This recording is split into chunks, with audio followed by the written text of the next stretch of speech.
C'est l'événement Mehdi Benatia, le conseiller sportif de l'Olympique de Marseille et d'Oroten sans flamme, Jérôme. Salut Mehdi. Salut les gars, bonsoir à vous. Bonsoir Mehdi. Déjà Mehdi, avant de commencer, on remercie l'Olympique de Marseille et on te remercie toi bien sûr d'avoir eu le courage après une défaite comme ce week-end. J'en doutais pas, te connaissant personnellement, mais merci d'avoir respecté notre engagement. Non, mais c'était important, Jérôme. Ça fait un petit moment qu'on avait parlé de ça. Je sais que souvent on préfère venir prendre la parole quand tout est beau, mais il faut savoir le faire aussi quand c'est un peu plus compliqué. Donc moi, je me cache pas, tu le sais, comme a dit Pascal, bon, avec ses termes. Je le remercie d'avoir posé le décor. Mais un vrai Corse, Mehdi, un vrai Corse, Mehdi. Tu as raison, Pascal. Bon, Mehdi, on va rentrer dans le vif du sujet. Comment tu analyses et quelles sont tes impressions après ce match raté vendredi soir contre la Auxerre et surtout les déclats des uns et des autres? Bah, écoute, tu sais, sur un match comme ça, Jérôme, il n'y a pas besoin de se cacher. On peut pas. C'est tellement gros, si tu veux, que ça me paraît évident. Pour moi, comme j'ai dit, c'est inacceptable, bien sûr. On peut parler, comme on dit souvent, on en a parlé déjà avec toi un petit peu, on parle de projet, on parle de patience, on parle de temps. Mais évidemment, avec tout le respect que j'ai pour la Auxerre, attention, hein, qui est restée sur une grosse victoire contre Rennes, sur un point pris à Lyon. Donc c'est une équipe qui a de la qualité et ils l'ont montré. Mais quand tu es l'Olympique de Marseille, tu peux pas te permettre de montrer un visage comme ça. C'était inacceptable. Et je pense que c'est aussi cette performance qui a amené un petit peu le coach à travers un petit peu ce qu'il a vu, je pense qu'il a dû beaucoup souffrir aussi. En tout cas, nous, on a souffert, les supporters ont souffert. Et je pense que lui, sur le banc, il n'a pas dû reconnaître son équipe. Et c'est pour ça qu'on en est arrivé, entre guillemets, à ces déclarations-là. Après, qui connaît un petit peu le coach. Juste, pardon Mehdi, mais pour ceux qui n'ont pas suivi, le coach a dit, en gros, si le problème c'est moi, je suis prêt à partir sans argent. C'est ce que j'ai dit à mes dirigeants. Exactement. Non, après, ça, c'est... Voilà, il faut connaître le coach. Moi, avant de partir sur un entraîneur comme Deserbi, on savait très bien le personnage. C'est quelqu'un qui a, au-delà de... Et je parle même pas du tacticien, parce que je pense que le tacticien, il est même plus à présenter, honnêtement. Mais je parle de l'homme. Je parle de l'homme qui est derrière. Il vit pour le football. C'est sa passion. Il le dit. Il l'a dit aux joueurs aussi. Et au début de saison, on l'avait dit qu'il y avait des clubs, il y avait Manchester, les gens, ils nous croyaient pas. Aujourd'hui, sorti dans la presse, donc les gens ont compris qu'il avait effectivement l'embarras du choix et qu'il a choisi l'Olympique de Marseille. Donc il a, si tu veux, ce qu'il a motivé lui, et c'est ce qu'il a dit depuis le départ quand on l'a appelé avec le président, c'était ce côté vélodrome, cette passion. Quand tu connais le personnage, tu sais qu'il colle exactement à cette ville. Lui, c'est l'amour, c'est le football, c'est la passion. Et quand il voit l'équipe comme ça, il me dit, Mehdi, si c'est moi le problème, n'hésitez pas. J'ai pas besoin d'argent, ça on le sait très bien. Il a laissé son contrat à Brighton, c'est pas pour venir se cacher ici. Et moi, je trouve qu'au contraire, quand on parle d'homme, quand on parle de responsabilité, lui, il a pris les siennes. Effectivement, la confiance qu'on a en lui, je pense que j'ai même pas besoin d'en parler, parce que pour moi, avoir un entraîneur comme Deserbi en Ligue 1, c'est exceptionnel. Il a gagné le respect en Italie, il a gagné le respect en Angleterre. Et on le voit à la réaction des joueurs, parce que excuse-moi, Mehdi, mais ça peut. Excuse-moi, mais ça peut paraître aussi étonnant quand même de dire ça, Mehdi, parce que tu t'attends pas de ça de la part d'un entraîneur. Au contraire, tu sais, on va pas lâcher. On savait qu'il allait y avoir du travail. Tu vois, moi, j'ai été choqué. C'est-à-dire que moi, je me suis mis un peu à la place de Longoria et je me suis dit, putain, Longoria, il doit se dire, je me suis déjà tapé les 2 autres avant là qui se sont barrés comme des voleurs et qui voulaient pas rester. Et là, tu as encore un entraîneur qui est là, alors avec une tâche extrêmement difficile, on le sait avec le contexte marseillais, c'est extrêmement difficile d'entraîner à l'Olympique de Marseille. Voilà, donc que lui, justement, ce personnage, cet entraîneur de cette qualité, demandé par d'autres clubs, voilà, et que lui te dise, au bout de, on est quoi, 2 mois et demi, s'il faut que je parte, je pars. Je m'attends pas à ce genre de discours, moi. Tu vois, tu entends aussi les gens qui sont un peu gênés de ça. Du gars, tu as raison, et je peux pas te dire que c'est un discours qui est normal ou qui est cohérent. Attention. Mais je dis juste que quand moi, je le connais très bien, parce qu'on passe beaucoup de temps ensemble, tu t'en doutes, que ce soit au téléphone ou enfermé dans le bureau. Et c'est un homme qui est comme ça. C'est quelqu'un qui vit, il vit que de passion, ce mec-là. Quand on a gagné à Nantes 2-1, il te dit, Mehdi, j'ai pas aimé la deuxième mi-temps, c'est pas ce que je veux. Il était presque pas content. Donc après, il a mis en avant, bien sûr, le côté cœur, les 35 premières minutes de très bon niveau qu'on a fait. Il veut voir son équipe maîtriser, il veut voir son équipe jouer, il veut voir les idées qu'il met à l'entraînement toute la semaine. Il il veut les voir sur le terrain, il veut gagner au Vélodrome, il veut voir ce stade. Alors pourquoi ils n'y arrivent pas, les mecs? Qu'est-ce qui se passe alors, Mehdi? Qu'est-ce qui se passe dans cette équipe pour que autant de résultats se reproduisent avec la même manière, avec la même façon de jouer et d'échouer? Qu'est-ce qui se passe? Alors, si, après, moi, je peux te donner, entre guillemets, une partie de l'analyse, parce que je suis pas la science infuse, du gars. Mais en toute humilité, moi, je pense que le match contre Reims, par exemple, en début de saison, tu fais une première mi-temps, si tu gagnes 3-0 à la mi-temps, il n'y a rien à dire. Malheureusement, on n'a pas beaucoup de réussite.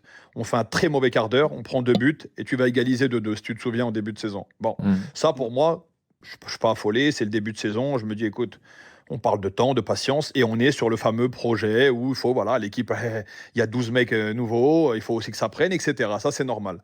Quand tu prends la défaite à Strasbourg, pareil, ils arrivent en man-to-man, marquage individuel, ils nous ont rentré dedans. J'ai été plus déçu du fait qu'on n'a pas répondu présent sur l'impact physique. Tu vois, dans les duels, on s'est fait soulever, on a manqué d'intensité, et ça m'a pas plu. Après, tu perds à Strasbourg, pareil, c'est une équipe qui va gêner pas mal d'équipes, surtout là-bas, c'est une équipe jeune, joueuse, bon, ça passe. Ça peut arriver, ouais. Exactement, ça peut arriver dans un projet où en plus tu gagnes à l'extérieur, donc à l'arrivée tu restes dans le coup, mathématiquement, là on parle de crise, etc. On est 3e au classement quand même, il faut le rappeler, tu vois. Mais la défaite contre Paris Saint-Germain, c'est pas le fait de Paris Saint-Germain, c'est pas ça moi qui me gêne. Je me suis jamais comparé au PSG. Vous en avez parlé régulièrement, je sais, à l'antenne.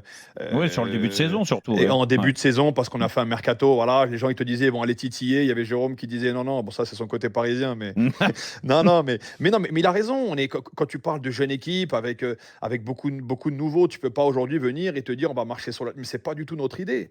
Mais on a envie de mettre des idées en place, on a envie de donner cette confiance au coach, d'amener cette philosophie de jeu qu'il a aussi. Et on sait que ça prend du temps. Mais tu peux pas faire un non-match, manquer de personnalité, manquer de combativité comme on a fait contre Paris Saint-Germain. C'est pas possible devant 65 000.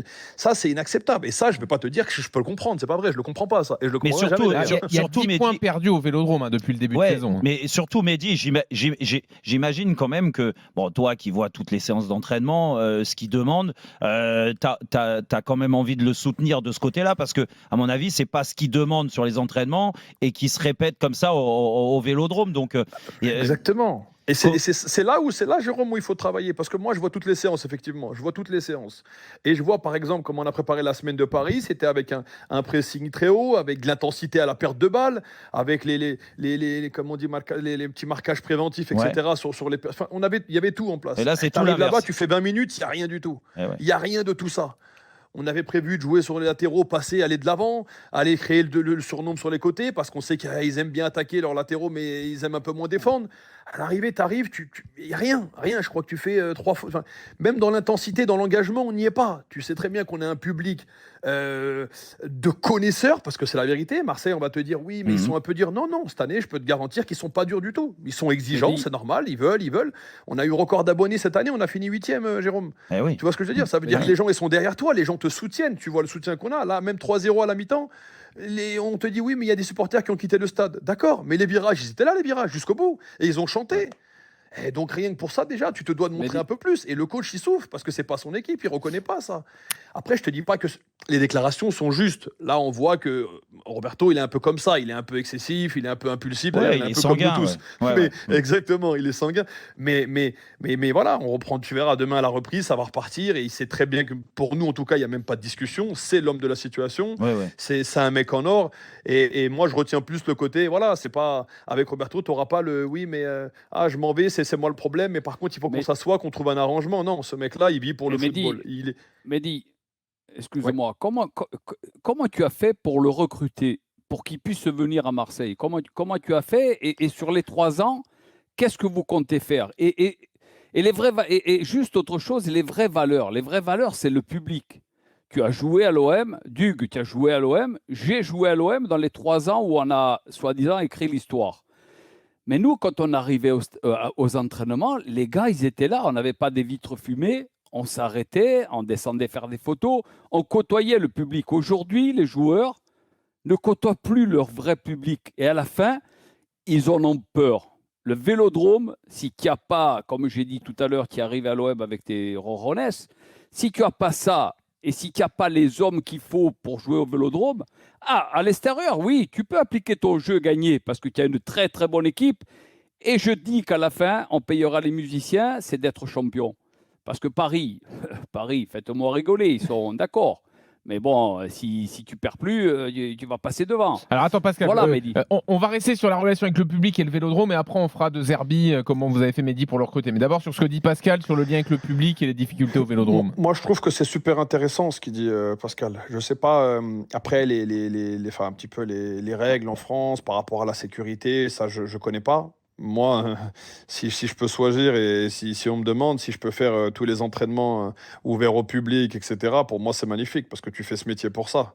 Moi, je parle Ouais. souvent de mes expériences, je retiens souvent l'AS Roma, pourtant, c'est une des seules années où j'ai pas gagné de titre, comparé au Bayern ou à la Juve. Mais parce que l'AS Roma, la ferveur qu'il y avait quand tu arrivais au stade, la ville, voilà, ça ressemble un peu à Marseille.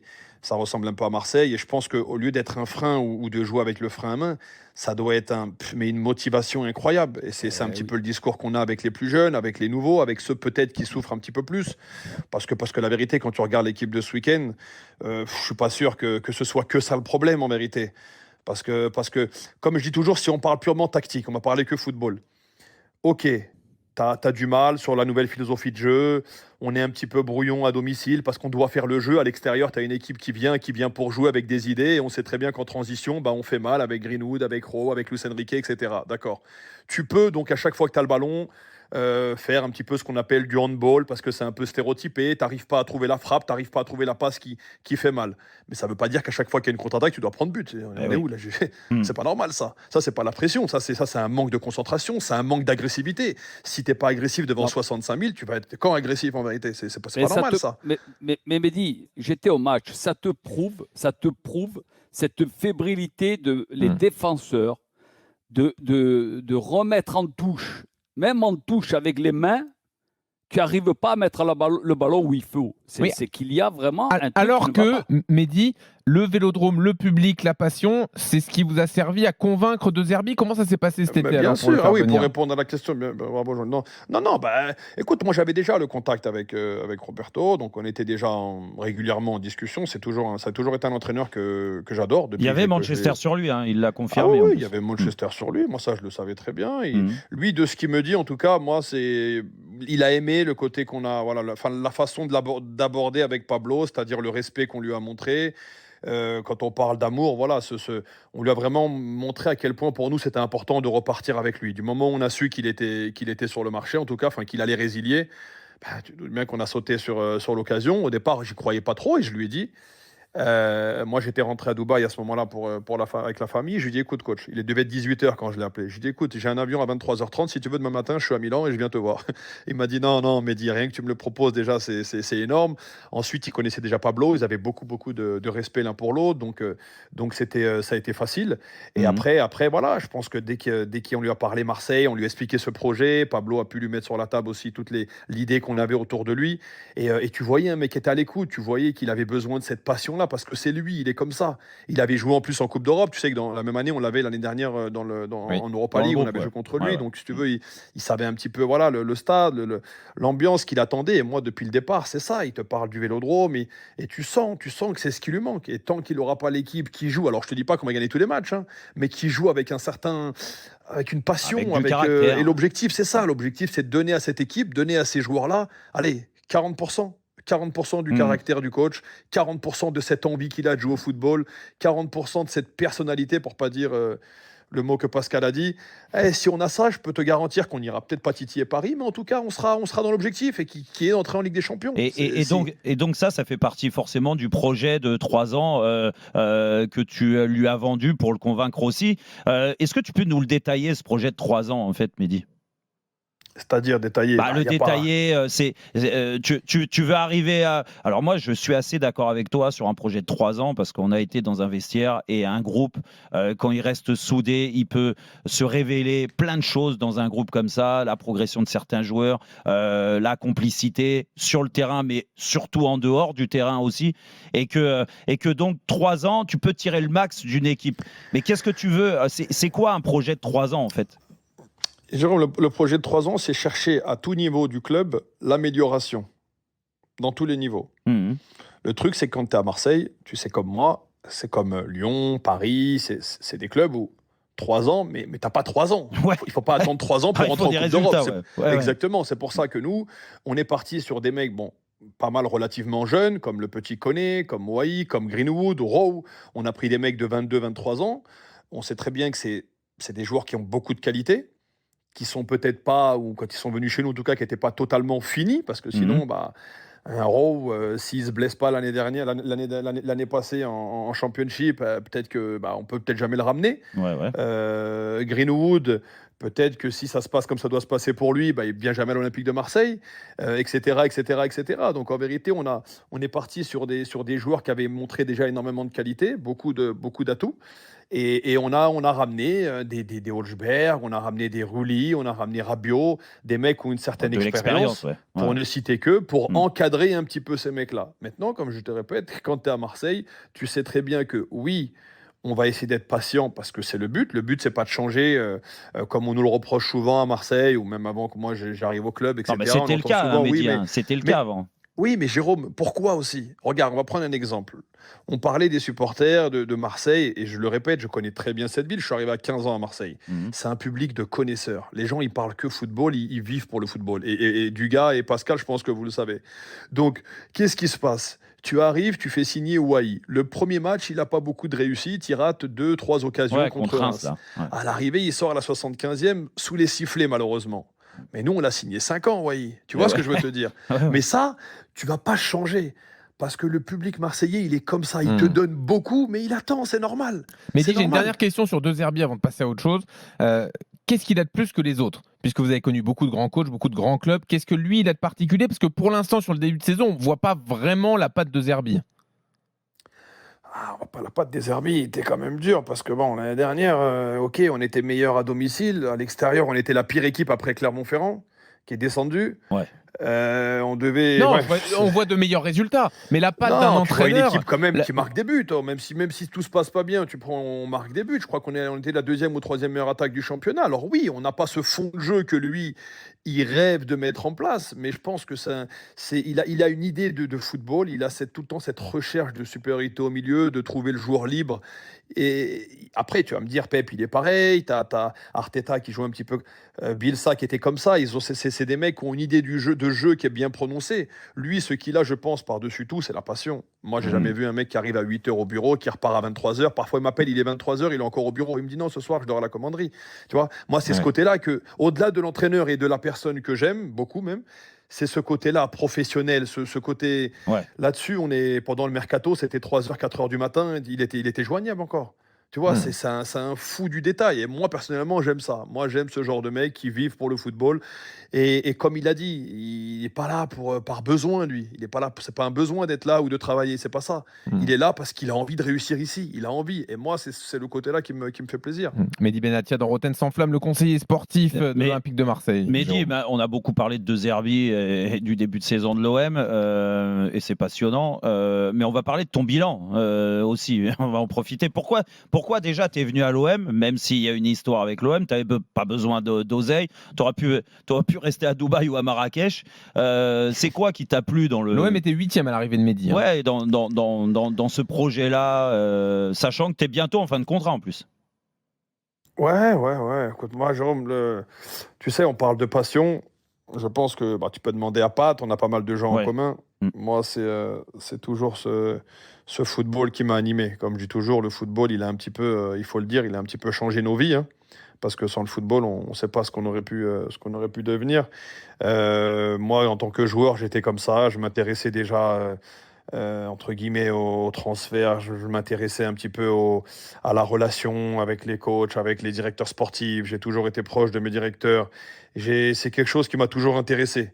Le management, etc. Donc c'est pour ça que j'avais eu, entre guillemets, après ma carrière, une petite partie où j'étais passé agent. Et quand j'ai eu Pablo qui m'a sollicité, donc comme j'ai dit déjà, pour venir à Marseille, honnêtement, à ce moment-là, je pense que j'aurais pu accepter que Marseille, parce qu'au départ, je n'étais pas prêt à me lancer dans ce genre de projet. Mais un club comme Marseille, voilà, moi j'ai fait ma formation à l'OM, j'ai la maman qui habite encore, j'ai mes sœurs qui sont là-bas, j'ai la famille, c'est un club qui... J'aurais tellement aimé jouer, pouvoir ne serait-ce que faire un match un match en Ligue 1 au Stade Vélodrome. Malheureusement, j'ai pas eu cette chance-là. J'ai dû partir en Ligue 2 et après, bon, la carrière, on la connaît un petit peu. J'ai essayé de faire au mieux, mais ça a toujours été un petit peu une plaie ouverte de pas pouvoir jouer dans ce stade-là. J'étais ramasseur de balles, moi, au Vélodrome. Tu vois, oui. je sais ce que c'est. Et donc, quand Pablo m'appelle, je sais que Pablo, voilà, c'est quelqu'un que j'ai toujours aimé. C'est quelqu'un que j'ai connu à la Juventus. C'est un grand professionnel. Pareil, alors lui, c'est un peu comme le coach. Il est plein de passion, pareil, plein de folie. Donc ça me tentait en tout cas de travailler avec ce genre de personnes. Et voilà, il m'a parlé d'un projet, il m'a dit écoute, cette année c'est compliqué, il faut essayer de finir au mieux possible et repartir sur des bases solides, etc. Moi, ça m'a tenté. Et voilà, effectivement, j'avais pareil, je pense, bon, j'ai pas besoin de grand chose, c'est plus par passion. C'est vrai que c'est difficile, je savais avant d'arriver. C'est dur de travailler à l'OM. Ouais, c'est dur. C'est dur. Franchement, c'est très très difficile tous les jours. C'est plus dur que ce que tu avais imaginé? Ah oui, c'est plus dur que ce que j'avais imaginé. Et pourquoi? Mais en même temps, à quoi?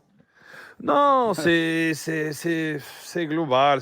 Voilà, si tu t'avances d'un côté, l'autre côté tu recules. Il y a toujours quelque chose. Il se passe toujours quelque chose à Marseille, tu sais, dans ce club. Mais c'est le côté un petit peu passionnant. Moi, je sais que quelque part d'autre, peut-être que je pourrais pas le faire parce que peut-être que je m'ennuierais. Peut-être que, tu vois, arriver au bureau à 9h, repartir à 18h, tu finis les calls, les agents, les trucs, il est 23h. Si t'as pas ce côté passion, c'est difficile à faire. Surtout à Marseille. Il y a toujours quelqu'un qui a un truc à dire. Il y a toujours quelqu'un qui vient s'occuper de quelque chose qui ne le regarde pas. Il y a toujours. C'est comme ça. Depuis un an que je suis arrivé, moi, c'est que ça en vérité. Mais comment tu juges ton bilan depuis que tu es arrivé? Honnêtement, je me fais même pas de bilan. Voilà, comme a dit tout à l'heure Jean-Louis, moi je suis arrivé, je me rappelle, c'était un soir à Strasbourg. Je crois qu'on était à 5 points du premier relégable. C'était encore, je crois, la 12e ou 13e journée, non, c'est ça? Ouais, c'est ça. On a dû changer d'entraîneur. On a passé à l'arrivée, on finit, on fait, je sais même pas comment on fait parce que l'année dernière c'était vraiment une saison compliquée, mais on fait à l'arrivée une demi-finale de Coupe d'Europe qui était quand même magnifique. À l'arrivée, voilà, là ça fait quoi? Ça fait 1 an que je suis là. Moi, je dis c'est un petit peu trop tôt aujourd'hui pour juger. Je pense qu'on pourra avoir une idée déjà à la fin de l'année, voir un petit peu où on est. Non, mais tu peux avoir une satisfaction déjà de la construction de l'équipe, de l'effectif, ramener des internationaux, un entraîneur d'envergure. Oui. Ça, franchement, ça fait partie de ton bilan. Ça, on va en parler dans une seconde aussi. Mehdi, puisque Jérôme l'a placé, que tu étais en fin de contrat, ça veut dire que forcément tu vas prolonger, puisque tu nous parles de projet de 3 ans, etc. Le contrat, il va jusqu'à quand là? Jusqu'à la fin de l'année civile? Jusqu'en décembre. Ouais, exactement. Ah, je suis arrivé en décembre. Donc, il va y avoir prolongation. Non, mais oui, mais écoute, tu sais, et tu vas rigoler, mais si tu peux, pareil, on a suffisamment de gens. Jérôme, moi, si je dois continuer à travailler, même je m'en fous, moi, de contrat, j'ai même pas besoin de parler de contrat. Tu vois ce que je te dis? Ça va me changer quoi dans ma vie? Je suis là pour travailler, je suis là pour être au service du président, je suis là pour être au service du coach, je suis là pour essayer d'attirer les meilleurs joueurs et leur donner la meilleure mentalité possible. Et on a envie de. Le contrat, tu penses que je pense à mon contrat en ce moment? Franchement, je pense à l'an, je pense à, tu vois, trouver les solutions. C'est ce qui m'intéresse. On sent que tu as très envie de continuer, donc dans tous les cas, ça va pas poser de problème. Non, moi ce que je veux c'est pouvoir travailler tranquillement, essayer de mettre en place, comme je t'ai dit. Si tu veux me demander par rapport à la question d'avant, Jérôme, ce qui me fait, voilà, ce que je suis quand même relativement fier, c'est d'avoir fait un entraîneur comme Deserbi à Marseille. Je pense que je t'ai dit qui a été accueilli avec beaucoup d'enthousiasme, en tout cas chez nous. La ville, tu vois, même les gens qui t'arrêtaient, qui étaient vraiment, vraiment contents, quoi, que tu puisses attirer un entraîneur comme ça, sans Coupe d'Europe en plus, sans Coupe d'Europe. Quand tu fais un Pierre Holzberg, je pense que beaucoup d'entre vous le connaissez. Moi, je l'avais côtoyé au Bayern de Munich et je sais à quel point c'est un joueur important, que ce soit dans le vestiaire, mais aussi sur le terrain. Donc forcément, on est fiers quand on arrive à finaliser des joueurs comme ça. Adrien Rabiot, je pense que vous en avez parlé pendant 10 jours. Personne n'y croyait. Et Adri, on a réussi, entre guillemets, à le motiver aussi sur le projet sportif, parce qu'un joueur comme ça, il regarde que le projet sportif. Et tu ramènes des joueurs d'un niveau, voilà, qui était peut-être pas habituel à Marseille. Donc c'est bien. Maintenant, il faut que tout ça se mette en place. Alors, Mehdi, on a encore plein de questions pour toi dans une seconde. Ce que je retiens déjà, c'est que tu écoutes beaucoup Rotten sans flamme. Ah oui. Ça, tu connais tous nos débats. Jérôme, il le sait. Sauf quand il y a Patrice Evra qui raconte les bêtises. Mais non, et puis Patrice va être content parce que tu nous as quand même annoncé que c'était quasiment fait à 100%, donc que tu prolongeais. Tu commences.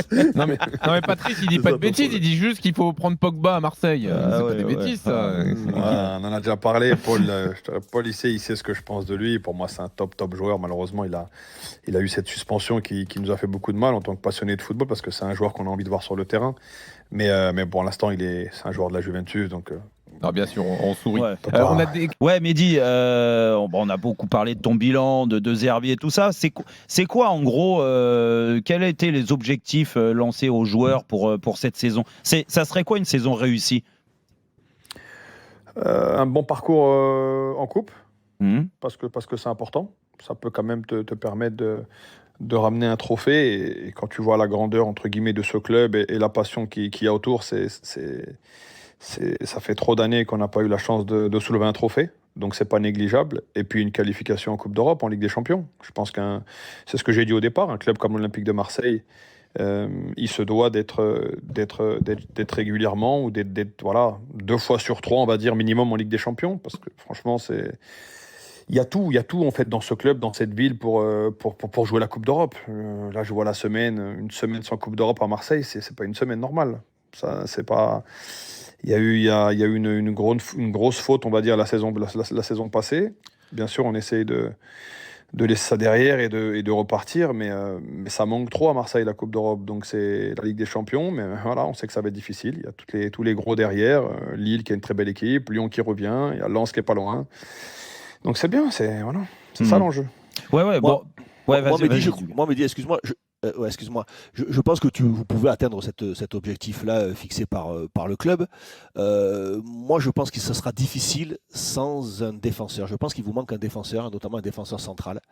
Voilà. Est-ce que c'est dans les tuyaux ? Est-ce que Marseille aura les moyens de recruter ce défenseur-là ? Tu parlais tout à l'heure chaque fois que vous y avez une contre-attaque face à vous, vous encaissez un but. Alors, tu parles d'agressivité, c'est certain. Tu connais mieux le poste que moi. Tu as été un grand défenseur sans aucun doute. Mais moi, je pense qu'il vous manque quand même un défenseur avec un peu de bouteille. Est-ce que c'est faisable, c'est possible ou pas ? Franchement, du gars, et c'est pas du tout de vouloir un petit peu répondre à côté, mais on va faire un point, bien sûr, sur le mercato à venir. On va en discuter avec. Non, pas du tout. On va faire un point avec le coach et avec le président. Oui, c'est sûr qu'en ce moment, quand on voit entre guillemets les buts qu'on prend, que ce soit Paris, Auxerre, c'est des cadeaux, ce qu'on fait. Je pense que oui, tu vas dire, on peut changer beaucoup de choses, mais la vérité, c'est que les défenseurs qui sont arrivés au mercato dernier, c'est pour moi des joueurs de grande qualité, parce que si on y croyait il y a 3 mois, personnellement, j'y crois toujours aujourd'hui, c'est seulement des joueurs qui ont sûrement un peu plus de problèmes d'adaptation, et ça, c'est la vérité, on peut pas le nier, faut pas se mentir. Tu prends entre guillemets le capitaine, donc Léo, qui est pour moi, qui est un top défenseur, et je l'ai toujours dit depuis que je suis arrivé. Il le sait ce que je pense de lui, qui a été cette année, qui a entre la blessure, entre le carton rouge, qui n'a pas joué tous les matchs, donc il nous a manqué pas mal en début de saison. Là, on voit que forcément, les gens, j'ai vu un petit peu dans la presse lui tomber dessus. Non, nous, il a tout notre soutien. Il sait très bien que c'est un joueur très important pour l'équipe. Mais voilà, c'est quand tu as 3, 4 joueurs, 5 joueurs qui jouent pas à leur meilleur niveau, forcément, du gars, on a l'impression qu'il faut tout changer. Tu vois ce que je veux te dire ? Moi, ça, je pense que c'est une réflexion qu'on doit avoir déjà avec le coach et avec le président en fonction de ce qu'on peut faire, bien sûr. Mais voilà, là, on a des matchs importants qui arrivent, beaucoup trop importants pour me consacrer au mercato. Vous n'en êtes pas convaincu, dans votre analyse pour l'instant? Non, je ne suis pas convaincu. C'est que oui, on peut toujours regarder comment renforcer l'équipe. Et ça, ce serait un manque d'ambition que de ne pas le faire. Donc, évidemment, ce sera fait. Mais je te garantis que là, la seule idée que j'ai, moi, c'est Lens, c'est les matchs qui arrivent. C'est voilà, t'as Lens, t'as Lille, t'as Monaco, t'as Saint-Etienne, c'est ces matchs-là, c'est là. Et après, bien sûr, on va voir ce qu'on peut faire. Pascal. Mehdi, si tu veux juste me faire plaisir et 100 000 autres personnes, parce que le stade, il est trop petit pour... reste, prolonge, parce qu'on a besoin de gars comme toi qui connaissent le football, qui connaissent surtout la ville. Ta famille est là, c'est chez nous. On connaît le Sud, on connaît ce que ressent le négatif chez certains gars, le public, puisque tu les côtoies. Mais voilà, construisez. Depuis le temps que je le dis, Ouais, mais depuis le temps que je le dis, il faut pas partir, Mehdi. Re-signe, Ah fais non, ce non, que non, tu mais il n'y a veux. personne. Moi, Non, mais Pascal, reste, tu sais. construisez. Et tu je sais te quoi? jure, Tu sais Pascal, quoi? T'as les je infos, quoi, travaille Pascal, tous il les a pas jours, prévu de moi. partir, là. Qu'est-ce que tu racontes? Ah non, non, non. Moi, je travaille comme Non, si mais j'allais les Corses, rester 10 ouais, ans, mais les pour te Corses, dire on la a vérité. toujours, ouais, mais les Corses, on a toujours des infos, Dugue. Ah bon. Non, mais tu vois, c'est ça. de temps en Des temps, ressentis. Mehdi, de temps en temps, c'est peut-être une fleur, mais de temps en temps, je me rappelle, nous, quand on y était, on ne savait pas où on allait s'entraîner. Le matin, on arrivait au Vélodrome, on nous disait allez à Lumini, il y avait 5000 personnes. C'était ouvert, Ouais. on côtoyait tout le monde. Basile Boli, voilà, c'était la Ah folie. non, non, mais ça, on je savait- te le répète, pour moi, ça, c'est extraordinaire. Cette idée-là, voilà, il déjà, faut juste que cette tu, idée-là, voilà, déjà. il faut que tu Si ne restes, serait-ce Mehdi. qu'on peut le mettre en place et si c'est faisable, je pense que même le C'est président, faisable, c'est il serait, faisable. il serait Prenez les ravi. hommes Après, qu'il moi, faut. Voilà, moi, dis-le nous, pa- là. Dis-le nous que tu restes, Mehdi. non, Pascal, moi, Déconne pas. ce que je veux te dire, Pascal, et je te jure, tu peux me faire confiance là-dessus. Je travaille tous les jours et tu peux demander aux anciens, aux joueurs, au président. Moi, je travaille tous les jours comme si j'allais rester 10 ans. Parce qu'en vérité, ce que je veux dire par là, c'est que je ne serai jamais un problème pour l'Olympique de Marseille. Moi, tu sais, le jour où je dois partir, il n'y a pas de combien d'années il me reste. C'est merci, au revoir. Je n'ai besoin de rien, Pascal, je te le garantis. Je veux simplement aider ce club à grandir. Je veux simplement essayer de voilà, qu'on vive des vraies soirées. Moi, tu sais, je vis comme ça. Je sais pas comment t'expliquer. Tu vois, j'étais à la Juventus, j'en Mais ai eu qu'est-ce qu'il marre a sur un besoin coup de ce tête, je club me suis pour retrouvé au grandir? Qu'est-ce qu'il a Qatar. besoin pour grandir, Mehdi, ce club? De la Qu'est-ce qu'il a besoin stabilité, il a besoin de stabilité, il a besoin aujourd'hui, par exemple, si on regarde l'effectif, je pense que c'est un effectif qui a beaucoup de qualité, mais à l'instant T, on a besoin de plus de passion encore, de plus en italien, on dit consapevolezza, je sais pas le mot en français, que les joueurs doivent se rendre compte à quel point il y a une belle équipe de confiance, tu vois, d'auto-estime, voilà.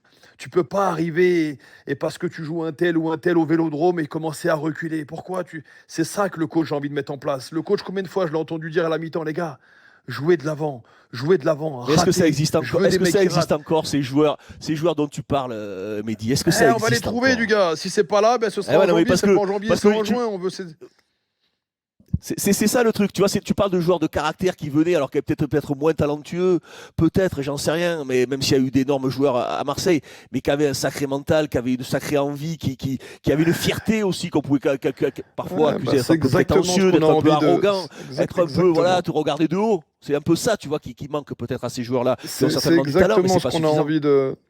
C'est exactement ce qu'on a envie de trouver. Moi, je dis toujours que c'est bien parce que la vérité, c'est que cette année, on a ramené c'est important aussi, on a ramené un directeur de la performance, quelqu'un de très compétent, ça bosse. Cette année, je peux te garantir que ça bosse beaucoup plus que ce qu'on est habitué à faire en France. Et là, on est vraiment, c'est un mec qui était à United, qui était à l'Inter de Milan, donc il est venu avec la mentalité, tu connais, du gars un peu à l'italienne. Donc Ouais. la salle de muscu, le renforcement, le machin, franchement, il y a un groupe qui bosse. Attention, il y a des mecs vraiment qui ont envie de travailler. Et ça, c'est un côté, en tout cas, moi, qui était important et qui me plaît. Maintenant, voilà, il faut essayer de ramener cette arrogance, ce côté un petit peu. Je vois le match contre Auxerre, au-delà que, bon, techniquement, c'était pas ça. La phase défensive, c'était pas ça. À l'arrivée, je crois qu'en première mi-temps, tu fais 2 fautes. Du gars, comment tu peux prendre 3 buts contre Auxerre et faire 2 fautes? Voilà, dis-moi comment tu peux faire 2 fautes. Ouais, mais Mehdi, tu vois, c'est important ce que tu dis parce que moi, je l'ai vécu à Monaco à l'époque. Et avec l'arrivée du staff de Didier Deschamps, de la Juve, une façon de fonctionner qui était différente de ce qu'on avait l'habitude de faire en France. Et qu'il a fallu aussi qu'eux s'adaptent à ça. Peut-être que le directeur de la performance là, qui vient d'arriver de Manchester, peut-être qu'en effet, il transmet des choses que les organismes ont du mal, et même les têtes ont du mal à mettre en place le jour du match. Non, attention, Jérôme. Tout ce qu'il fait, lui, c'est tout le temps avec l'œil du staff du coach. Attention, hein. Le staff du coach, là-dessus, c'est eux qui ont la main, attention. Mais je veux dire, là où avant, tu voyais les mecs traîner un peu dans le vestiaire, tu sais comment ça se passe avec le téléphone et tout. Là, non. Oui. Là, tu viens, il y a celui qui a été blessé un petit peu au genou, bah, il va faire sa petite réduc de genou, son petit renforcement. L'autre, tu vois, lui qui a un petit programme à faire sur les adducteurs, bah, il va venir une petite demi-heure avant, il va bosser ses adducteurs. Enfin, normal, comme j'ai eu la chance de le faire au Bayern de Munich, à la Juve. Non, mais c'est pas du tout le but de. Mais non, tu vois bien qu'à l'extérieur, tu mets de l'intensité, tu mets de la vitesse dans les transitions. À domicile, tu as peur de faire la passe. Tu vois, ça manque d'intensité, ça réfléchit trop. Et à Marseille, tu peux pas jouer comme ça. Mais le coach, quand on parle de coach et quand tu me parles de positif, moi, quand je vois un entraîneur tous les matins et que je vois Roberto De Zerbi, C'est ça, et c'est ce qu'il représente. C'est ce coach-là, c'est lui qu'il nous fallait, c'est lui qu'il nous faut. Et c'est juste que voilà, il faut que lui aussi, peut-être, il accepte. Et je sais que c'est dur parce que c'est un perfectionniste et il est comme ça, et c'est pas moi qui vais le changer. Mais que ça prendra peut-être un peu plus de temps, en tout cas, pour arriver à son idée. Mais c'est pas grave, on est derrière lui, il le sait très très bien. Tu sais, s'il y a bien un truc qui est au top, c'est la relation entre Fabrizio, entre Giovanni Rossi, son conseiller, entre Pablo, entre moi. Là-dessus, c'est le top. Donc, il faut s'appuyer là-dessus. C'est avec ça que tu gagnes du temps dans tous les cas. Exactement. Donc ça, c'est clair. Bon, pour finir, Mehdi, de quoi tu es le plus fier depuis que tu es arrivé à Marseille? Rabiot, De Zerbi, ce collectif-là, ou autre chose peut-être? Non, je suis fier déjà de De Zerbi, comme j'ai dit, parce que pour moi, c'est lui qui aussi, c'est un petit peu la première grosse pierre du projet, hein, il faut se dire les choses. Hein. Donc on a été fiers de pouvoir faire un entraîneur comme ça. Et je suis fier de ma relation avec le président. Parce que oui, à l'époque, j'étais joueur, il travaillait à la Juve, donc responsable du scouting, mais je veux dire, tu sais, les gens, tu les connais jamais assez quand tu les côtoies comme ça de temps en temps. Là, on se voit tous les jours, quotidiennement, on est au téléphone toute la journée. Et je pense qu'il a compris qui j'étais. Il le savait un petit peu avant, mais je pense qu'aujourd'hui, il sait qu'il peut me faire confiance. Il sait que voilà, même s'il y a des fois un message à passer qui est un peu plus compliqué, tu sais que moi je vais y aller. Tout ce qui est dans l'intérêt du club, je vais pas réfléchir à deux fois parce qu'on est comme ça. Et il a compris que voilà, moi je suis là pour lui déjà, par rapport au respect que j'ai pour lui et tout ça. Et il sait que moi, ce club-là, il m'est cher, c'est la vérité. Ce club, il m'est cher. Moi, je ramène la maman. La maman, elle vient tous les matchs ici. Mon père, il vient de Marrakech pour voir les matchs. Voilà, c'est un club qu'on a beaucoup d'estime. Moi, je te dis, j'ai pas de regrets dans ma carrière. J'aurais pu faire mieux, j'aurais pu faire pire. Mais s'il y a une chose qui m'aurait vraiment fait plaisir, c'était jouer au Stade Vélodrome. C'est la vérité. Donc, j'ai pas pu le faire. Aujourd'hui, j'essaie d'aider le club différemment. Je ferai peut-être bien, peut-être je ferai pas bien, mais en tout cas, je vais me donner tous les jours à 100%, ça c'est clair et net. Non, mais Mehdi, en tout cas, on sent que tu as la flamme et ça peut faire surtout Jérôme, ce qui est intéressant avec Mehdi, c'est que tu sens que c'est un homme vrai, authentique et surtout que c'est un homme libre. C'est un homme libre et c'est ça que tu as besoin dans les clubs. C'est-à-dire que voilà, après, je vais pas parler à sa place, mais moi, ce que je ressens, de toute façon, tous les soirs, on fait des émissions pour parler de ce qu'on ressent. Moi, ce que je ressens, Mehdi, sans le connaître très bien, tu sens que c'est un homme libre et qu'il n'attend pas après quoi que ce soit. Il le fait avec son cœur, avec sa passion, avec ses défauts, avec ses qualités, mais il donne tout ce qu'il a. Exactement. Et c'est ça qui est important. C'est pas des gens qui sont là. Tu te dis par intérêt, Mehdi, ça va lui apporter quoi? Il a envie de réussir parce que tout le monde a sa fierté et quand il tente quelque chose, il a envie de réussir du mieux possible. Quand tu as une carrière de footballeur, tu as envie de faire les meilleurs matchs possibles. Mais là, c'est pareil, tu es toujours sur tes matchs. Tu as l'impression que les matchs, tu les joues. Et moi, ce que j'aime chez Mehdi, et il réussira pas tout dans sa carrière, c'est certain. Peut-être qu'il arrêtera plus tôt que prévu, peut-être qu'il fera une grande carrière qui durera très longtemps. Je n'en sais rien, il fera ce qu'il voudra. Mais c'est cette liberté. Et je pense que dans un club, tu as besoin de gens comme ça. Tu as besoin de gens qui sont libres et qui ne sont pas là par calcul. Par intérêt. Et c'est ce que je ressens, Mehdi. C'est pour ça que moi, je te souhaite vraiment de réussir et vraiment d'être revenu là, de éclairé. Et c'est très agréable de parler avec toi, vraiment. C'est gentil. Comme tu as dit, on n'est pas parfait, on peut faire des erreurs. En tout cas, on assume, quoi qu'il arrive, tout ce qu'on fait. Mais c'est clair que là-dessus, on est libre et on essaye d'apporter aussi cette... Écoute, Mehdi, c'était très intéressant. Merci beaucoup d'avoir été là pendant 45 minutes dans Rotten sans Flamme.